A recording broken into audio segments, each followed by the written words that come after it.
takes years and years and years to build and can be destroyed in a matter of minutes. And you have to guard it.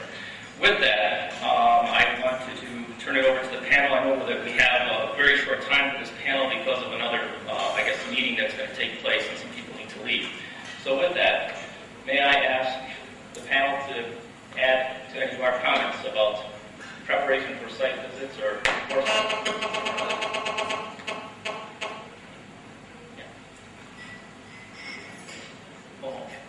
I'm sorry, I prepared a PowerPoint presentation, but due to the limitation, it's pretty expensive.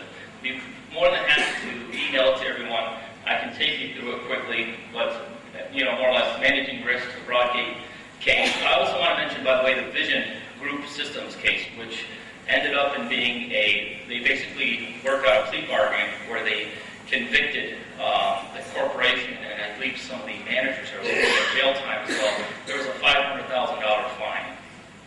And no, that was intentional bad behavior, okay?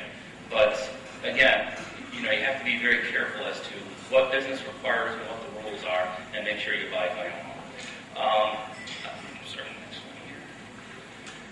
What we recommend is a third file, simply for FTNS. Of course, you have to have your public access file. Of course, you have to have your I-9. That's a given. That's historical. But now you have to show that you have control of your employee. You have to show exactly what your employee's duties are in the United States. If they've changed, you have to make sure that you show that you're doing the performance review, that they're not being controlled by a third entity. In addition to that, you need to carefully monitor their location and movement. In the past, that probably went through the system, but I think with extensions and renewals and things of that nature, you're going to be asked for a lot more documentation. So you need to plan and put those processes and procedures in place right now. Or else you're going to have some disgruntled employees and a lot of issues with extensions.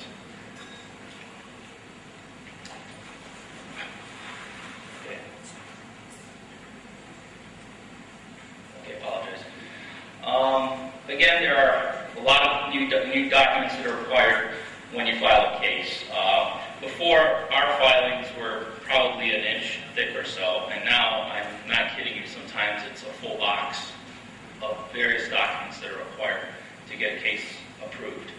And even with that, they ask for another box. So what you need to do is to just build this process into place, include an itinerary, include the employment contract, include the parts of the contract between you and your end client, etc.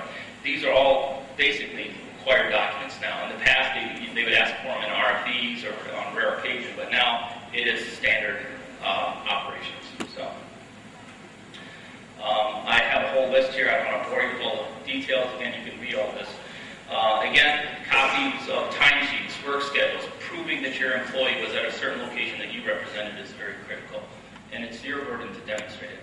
But I already see the Q&A is up, so I'll be happy to email this presentation to you. We also have a white paper we can provide you of best practices for CDP and the other integration agencies.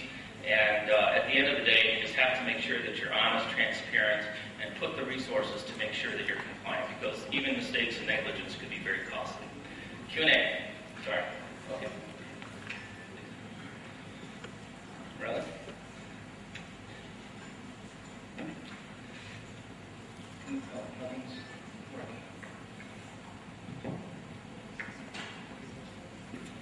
May I ask you a question? Yes. Okay. Let me ask you this. As a large corporation, you have people moving all over the place, internet, business at the speed of sound or licensing cases. What do you recommend for a large organization or for the industry to do to stay ahead of the curve, to build trust, to partner up with the government and enforcement agencies to assure compliance? A little bit of question, I'm sorry. I think it's a very valid and interesting question at this point of time when they are going through a very high complex immigration scenario. Okay, internally corporations, what we can do is look auditors as your friends, not as your enemies. Because they are there to help you to do the things in the right way and not to pinpoint and blame you for not doing that. You should be grateful to them first. Second, look at auditors like any other financial auditors, internal and external. Okay, internal auditors could be your own functional experts who can help you to improve your efficiency, bring in redundancy, make sure the information, documentation is accurate, you don't misrepresent anything, you build your trust internally first before you go to the external source.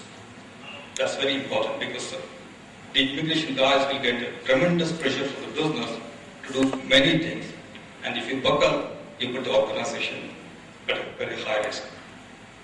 So externally, if there are any audits, if somebody says or walks into your office, okay, make sure, okay, you talk to them and don't get into a nervous situation because they are not there to fix you.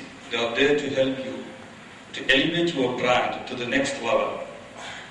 Okay, and they say that if you do these things, okay, you're there. So if you look at your internal processes, documentation, or data, whatever you have got, if you are able to articulate clearly, showcase that you have a robust process internally, checks and balances. In spite of that, if there are violations, okay, the level of sanctions could be reduced. It could be paper violation, it could be process violation, whatever. At least if you are able to demonstrate you have got a robust internal process that supports compliance. Okay? And if you are able to show your compliance index over a period of time, how it has improved. And if you are able to show that your transparency in the whole transaction from start to the end, the agencies from the government are willing to work with you, partner with you to help your business to go to the next level.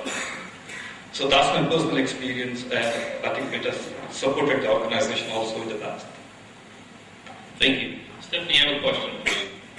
If FDNS shows up to your office, and I was going to cover this, assuming that you're compliant, organized, you have this appointed person that can communicate and convey and is very knowledgeable in the process, how would you handle a situation like that? If they show up for an unannounced visit.